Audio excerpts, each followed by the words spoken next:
Adorons Dieu dans sa demeure sainte. Il fait habiter les siens, tous ensemble dans sa maison. C'est lui qui donne force et puissance à son peuple. Au nom du Père et du Fils et du Saint-Esprit, Amen. le Seigneur soit avec vous. Et avec votre esprit. Je suis très heureux de célébrer cette messe avec vous le jour d'aujourd'hui, qui est le 3 août. Nous sommes au début du mois d'août.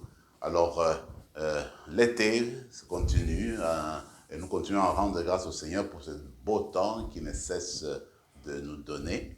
Mais en début de cette messe, nous allons nous rappeler que la vraie lumière, le vrai soleil, c'est Jésus.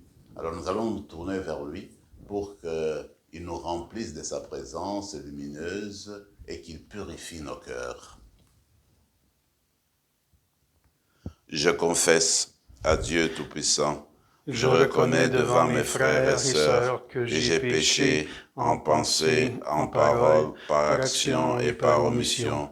Oui, j'ai vraiment péché. C'est pourquoi je supplie la Vierge Marie, les anges et tous les saints, et vous aussi, mes frères et sœurs, de prier pour moi, le Seigneur notre Dieu. Que Dieu Tout-Puissant nous fasse miséricorde, qu'il nous pardonne nos péchés et nous conduise à la vie éternelle. Amen. Seigneur, prends pitié. Seigneur, prends pitié. Ô Christ, prends pitié. Ô Christ, prends pitié. Seigneur, prends pitié. Seigneur, prends pitié. Prions le Seigneur.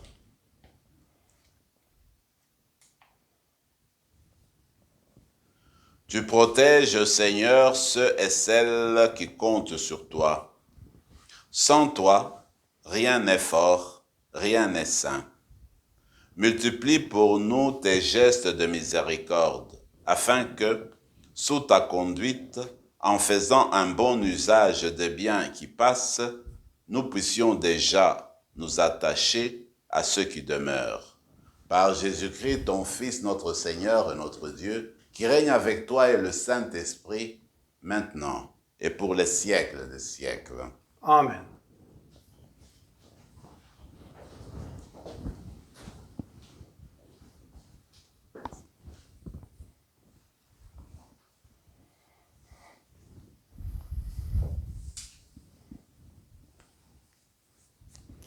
Du livre des Nombres. En ces jours-là, parce que Moïse avait épousé une femme éthiopienne, sa sœur Myriam et son frère Aaron se mirent à le critiquer. Ils disaient, « Le Seigneur parle-t-il uniquement par Moïse? Ne parle-t-il pas aussi par nous? » Le Seigneur entendit. Or Moïse était très humble, l'homme le plus humble que la terre ait porté. Soudain, le Seigneur dit à Moïse, à Aaron et à Myriam, « Sortez tous les trois pour aller à la tente de la rencontre. » Ils sortirent tous les trois. Le Seigneur descendit dans la colonne de nuée et s'arrêta à l'entrée de la tente. Il appela Aaron et Myriam. Tous deux s'avancèrent et il leur dit, « Écoutez bien mes paroles. Quand il y a parmi vous un prophète du Seigneur, je me fais connaître à lui dans une vision. Je lui parle dans un songe. Il n'en est pas ainsi pour mon serviteur Moïse, lui qui, dans toute ma maison, est digne de confiance. C'est de vive voix que je lui parle, dans une vision claire et non pas en énigme. Ce qu'il regarde, c'est la forme même du Seigneur. Pourquoi avez-vous osé critiquer mon serviteur Moïse? » La colère du Seigneur s'enflamma contre eux, puis il s'en alla. La nuée s'éloigna de la tente, et voici, Myriam était couverte d'une lèpre, blanche comme de la neige. Aaron se tourna vers elle, et voici qu'elle était lépreuse. Il dit alors à Moïse, « Je t'en supplie, mon Seigneur, ne fais pas retomber sur nous ce péché que nous avons eu la folie de commettre. Que Myriam ne soit pas comme l'enfant mort-né, dont la chair est à demi rongée lorsqu'il sort du sein de sa mère. Moïse cria vers le Seigneur, « Dieu, je t'en prie, guéris-la. » Parole du Seigneur. Nous rendons grâce à Dieu. Pitié, Seigneur, car nous avons péché. Pitié, Seigneur, car nous avons péché. Pitié pour moi, mon Dieu, dans ton amour. Selon ta grande miséricorde, efface mon péché. Pitié, Seigneur, car nous avons péché. Lave-moi tout entier de ma faute, purifie-moi de mon offense. Oui, je connais mon péché, ma faute est toujours devant moi. Contre toi et contre toi seul j'ai péché. Ce qui est mal à tes yeux, je le fais. Pitié, Seigneur, car nous avons péché. Crée en moi un cœur pur, ô mon Dieu. Renouvelle et raffermis au fond de moi mon esprit. Ne me chasse pas loin de ta face. Ne me reprends pas ton Esprit Saint. Pitié, Seigneur, car nous avons péché. Alléluia, Alléluia. Rabbi, c'est toi le Fils de Dieu, c'est toi le Roi d'Israël. Alléluia.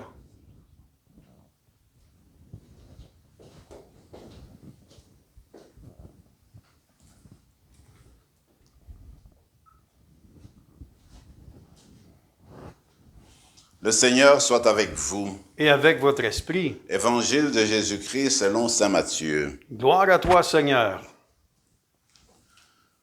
Jésus avait nourri la foule dans le désert. Aussitôt, il obligea les disciples à monter dans la barque et à le précéder sur l'autre rive, pendant qu'il renverrait les foules. Quand il les eut renvoyés, il gravit la montagne à l'écart pour prier.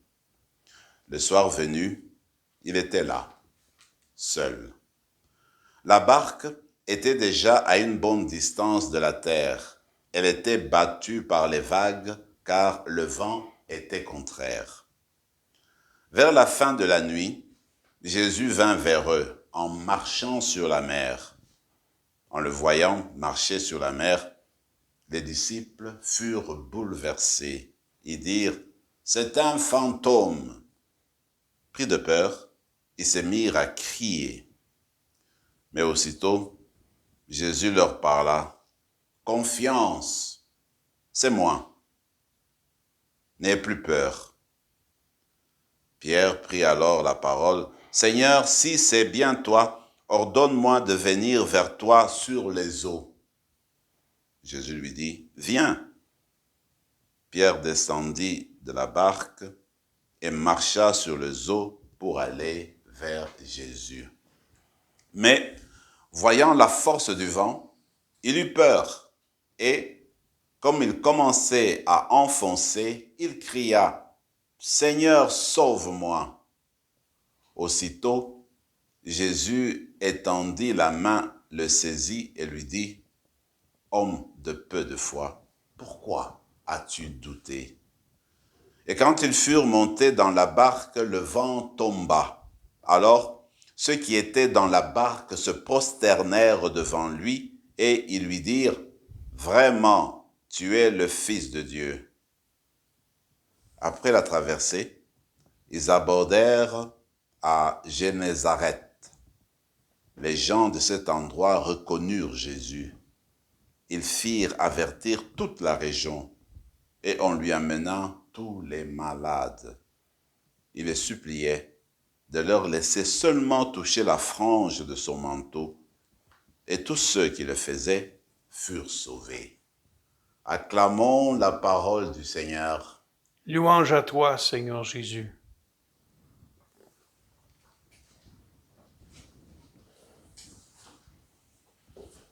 À mon avis, l'extrait qui a servi de première lecture aujourd'hui, l'extrait tiré du livre de Nombres, met en évidence la particularité de Moïse.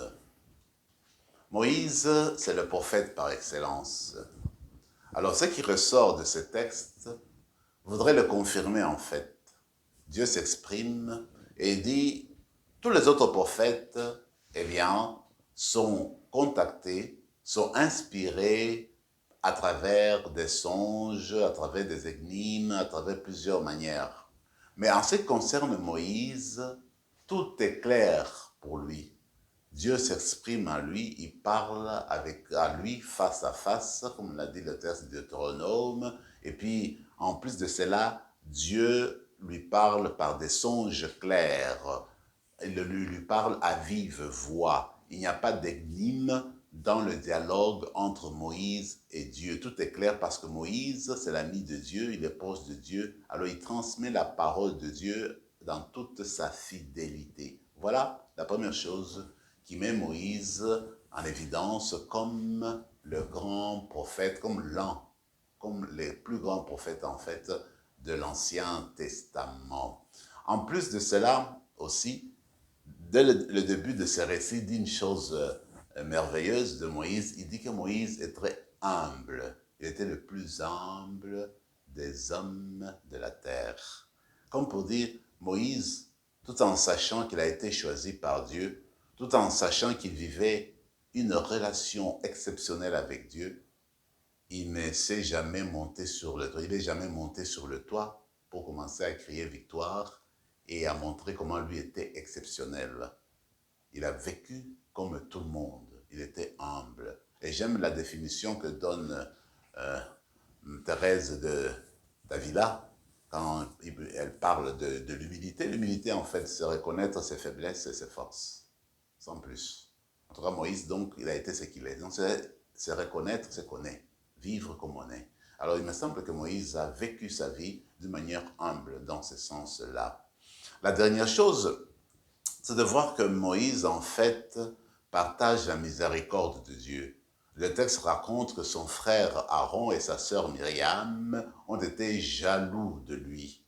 Alors, ils ont commencé à mettre en doute même sa relation spéciale avec Dieu. Alors, quand il y a les conséquences de ce péché de jalousie, des conséquences qui se révèlent dans le corps de sa sœur qui attrape la lèpre, et que son frère Aaron supplie Moïse de demander pardon au Seigneur, que leur sœur puisse être guérie, Moïse n'hésite pas et il va implorer le Seigneur, il va faire une prière pour la guérison de sa sœur.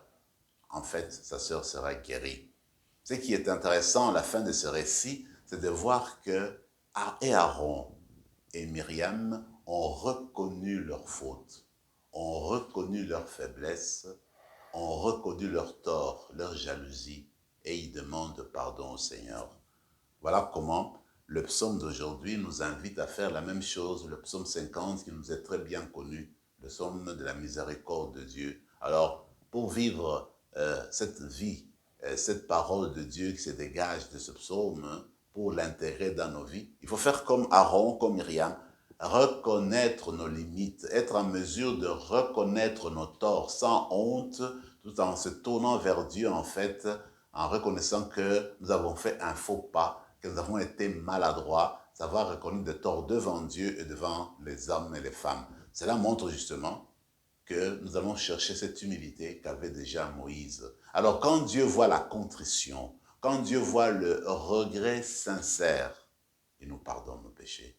Il nous purifie, comme dit le psaume, alors il nous donne un cœur pur. Alors il ne va pas nous retirer son Esprit Saint. Alors nous allons nous tourner vers lui et vivre avec lui dans la communion.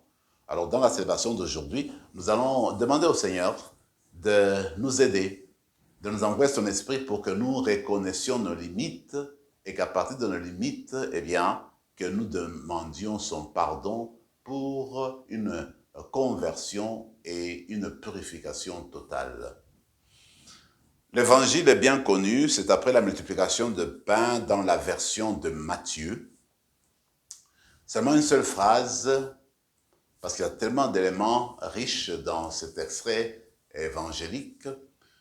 La première chose, c'est quand Jésus revient il marche sur les eaux et que ses apôtres ont peur. Il leur regarde, il commence à pousser des cris. Alors Jésus va lui dire, n'ayez pas peur, c'est moi, aie confiance. Alors vous vous rappelez, ces paroles, n'ayez pas peur, ont eu un grand retentissement mondial à l'époque où Jean-Paul II était devenu évêque de Rome, en octobre 1978. Alors quand il est sorti sur la place publique, la place Saint-Pierre, pour se faire connaître au monde, il a prononcé ces paroles-là. Hein, n'ayez pas peur. Alors, c'était des applaudissements. Ces paroles-là ont saisi tellement de personnes et il y aura beaucoup de commentaires durant le pontificat de Jean-Paul II sur ces paroles-là qu'il a prononcées au moment où il apparaissait pour la première fois. Et il y a eu un livre qui a été écrit qui porte le titre de ces paroles-là, « N'ayez pas peur », qui est en fait d'André Frossard. Il s'agit en fait du dialogue entre André Frossard et Jean-Paul II. Il se pose, André Brossard pose des questions à Jean-Paul II. Jean-Paul II il répond à partir de sa jeunesse, et quand il est devenu évêque, etc., jusqu'à ce qu'il est devenu évêque de Rome. Mais ce qui est important là-dedans, c'est de voir que quand on pense à ces paroles-là, mettons au moment où Jean-Paul II les prononce, c'est comme pour dire au monde, n'ayez pas peur d'avancer sur la voie de l'évangélisation. N'ayez pas peur des épreuves dans le monde. N'ayez pas peur de tous ces vents, de ces vagues qui ballottent l'Église. Regardons vers le Christ comme va le faire Pierre. Il regarde vers le Christ pour avancer, pour marcher sur les eaux, pour continuer, n'est-ce pas, notre cheminement. Alors encore aujourd'hui, les paroles-là retentissent encore aujourd'hui. N'ayons pas peur, malgré tout. Dernièrement, j'ai eu l'occasion, en tout cas le Seigneur m'a permis de rencontrer certaines personnes malades et puis qui vivent surtout leur étape finale, leur phase finale dans ce monde-ci. Ce matin, quand j'ai pensé à ces personnes-là, cette parole du Christ, reprise par Jean-Paul II, ces paroles-là sont venues me chercher. Parce qu'en fait, je me suis dit, pour ces personnes-là, même pour moi, pour vous, le jour où nous serons sur notre lit de mort, si nous pouvons dire ces paroles-là, nous rappeler de ces paroles-là de Jésus, n'est-ce pas, qui nous dit, n'ayez pas peur. Et nous rappeler de l'autre parole de Jésus qui nous dit, eh bien, homme de peu de foi, pourquoi as-tu douté? Mais Pierre lui dit, écoute, il tend la main et Jésus dit, sauve-moi, Dieu sauve-moi. Alors Jésus prend la main, il le sauve. Alors nous, sur notre lit de mort, en étant convaincus qu'il ne faut pas avoir peur, disons ces paroles-là de Pierre, Seigneur, sauve-moi. Que ce soit l'une de nos dernières paroles au moment où nous voulons quitter cette terre. C'est une grâce qu'on peut demander. Toujours sur Paul, si je veux dire sur Pierre, nous allons l'imiter, attendre notre main vers Jésus pour qu'il vienne nous sauver aujourd'hui, au quotidien. Quand nous sommes embourbés, quand nous vivons des moments difficiles, quand nous sommes dans l'épreuve, qu'on n'ait pas peur, qu'on fixe notre regard vers Jésus, qu'on tende la main. Seigneur, sauve-moi. Et il va nous sauver aujourd'hui et au jour final aussi. Que cette Eucharistie nous rapproche davantage du Seigneur, qui purifie nos cœurs et fasse de nous des témoins de son amour sans mesure. Amen. Amen.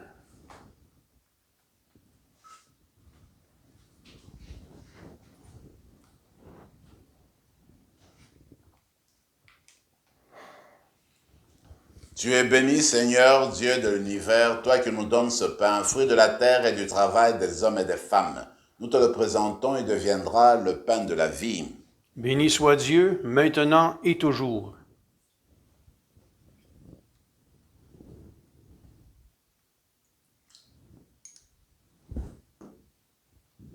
Comme cette eau se mêle au vin pour le sacrement de l'Alliance, puissions-nous être unis à la divinité de celui qui a pris notre humanité. Tu es béni, Seigneur, Dieu de l'univers, toi qui nous donnes ce vin, fruit de la vigne du travail des hommes et des femmes. Nous te le présentons, il deviendra le vin du royaume éternel. Béni soit Dieu, maintenant et toujours. Humbles et pauvres, nous te supplions, Seigneur, accueille-nous, que notre sacrifice en ce jour trouve grâce devant toi. Lave-nous de nos fautes, Seigneur, purifie-nous de nos péchés. Prions ensemble, mes frères et mes sœurs, au moment d'offrir le sacrifice de toute l'Église. Pour la gloire de Dieu et le salut du monde. Accepte, Seigneur, ces offrandes prélevées pour toi sur tes propres largesses. Que ces mystères très saints, où ta grâce opère avec puissance, sanctifient notre vie de tous les jours et nous conduise aux joies éternelles. Par Jésus le Christ, notre Seigneur. Amen. Le Seigneur soit avec vous. Et avec votre esprit. Élevons notre cœur. Nous le tournons vers le Seigneur. Rendons grâce au Seigneur notre Dieu. Cela est juste et bon. Vraiment, il est juste et bon de te rendre gloire, de t'offrir notre action de grâce toujours et en tout lieu. À toi, Père très saint, Dieu éternel et tout-puissant, par le Christ notre Seigneur. En lui, tu as voulu que tout soit rassemblé, et tu nous as fait partager la vie qu'il possède en plénitude. Lui qui est vraiment Dieu, il s'est anéanti pour donner au monde la paix, par le sang de sa croix.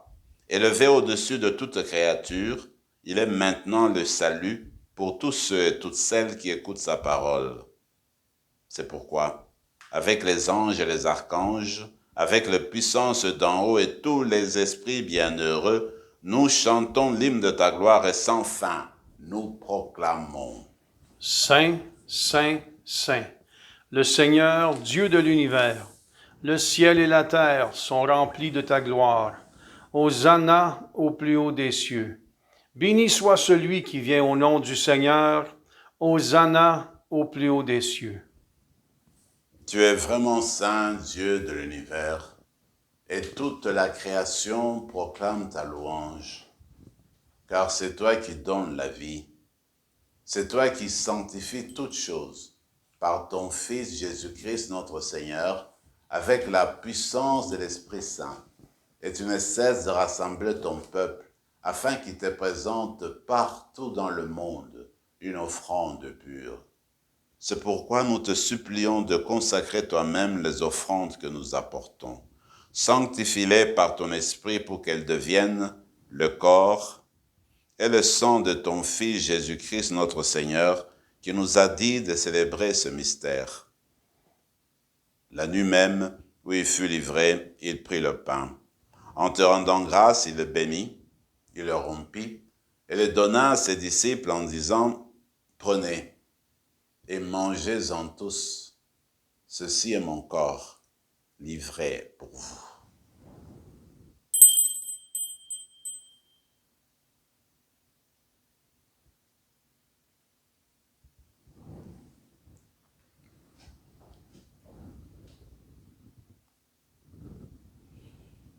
De même, à la fin du repas, il prit la coupe. En te rendant grâce, il la bénit et la donna à ses disciples en disant, « Prenez et buvez-en tous, car ceci est la coupe de mon sang, le sang de l'alliance nouvelle et éternelle, qui sera versé pour vous et pour la multitude en rémission des péchés. Vous ferez cela en mémoire de moi. »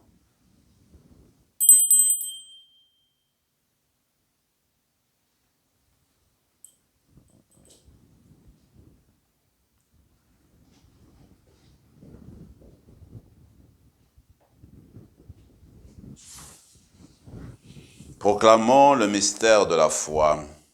Gloire à toi qui étais mort, gloire à toi qui es vivant, notre Sauveur et notre Dieu. Viens, Seigneur Jésus.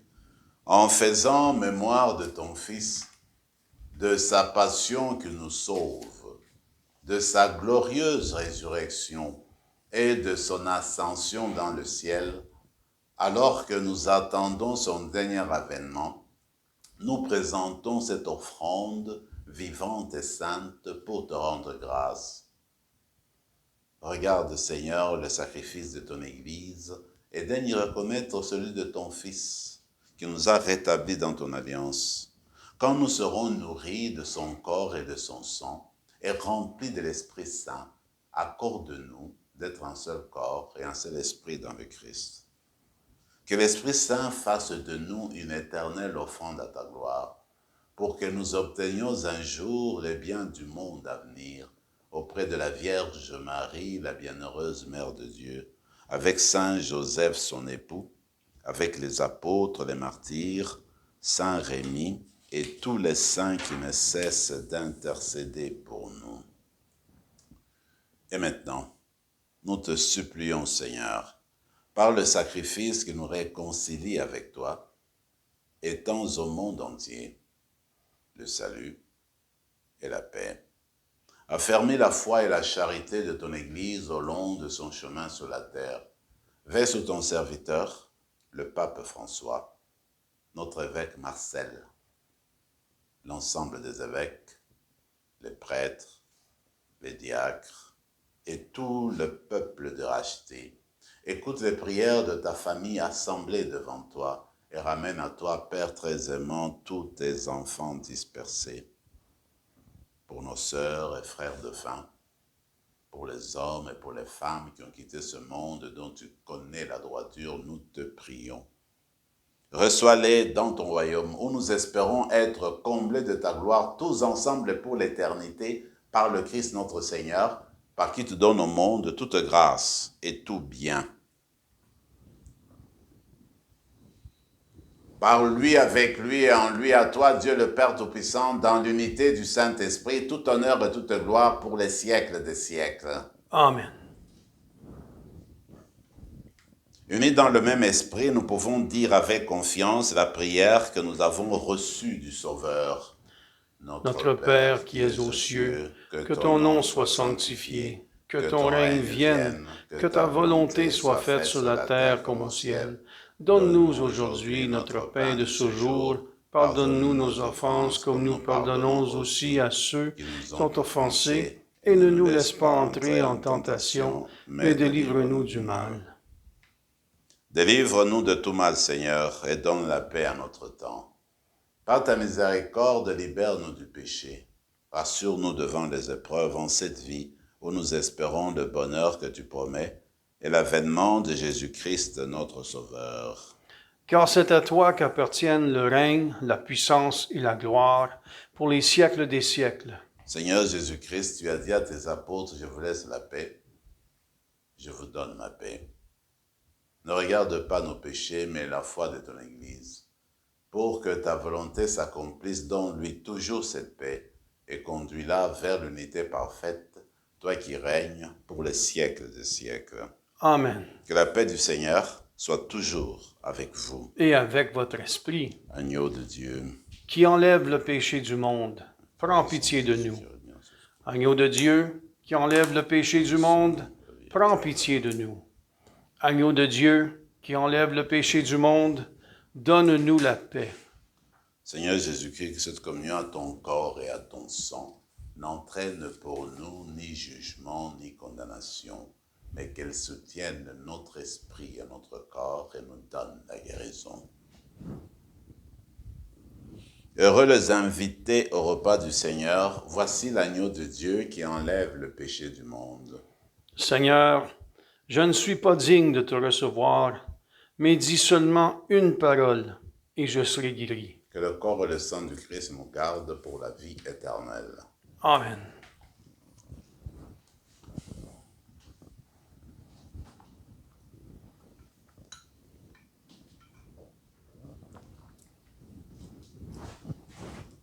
Le corps du Christ. Amen.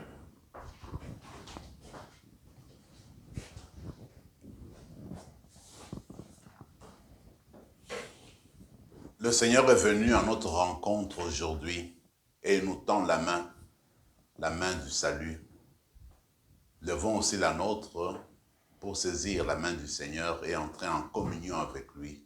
Gardons un moment de silence et de prière.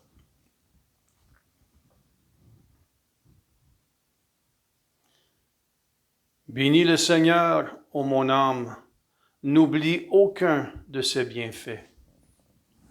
Prions encore le Seigneur. Nous avons communié, Seigneur, à ce sacrement, mémorial de la passion de ton Fils. Fais servir à notre salut le don que lui-même nous a légué dans son immense amour. Lui qui règne avec toi et le Saint-Esprit maintenant et pour les siècles des siècles. Amen. Le Seigneur soit avec vous. Et avec votre esprit. Et que Dieu Tout-Puissant vous bénisse, le Père, le Fils et le Saint-Esprit. Amen. Allez dans la paix du Christ. Nous rendons grâce à Dieu.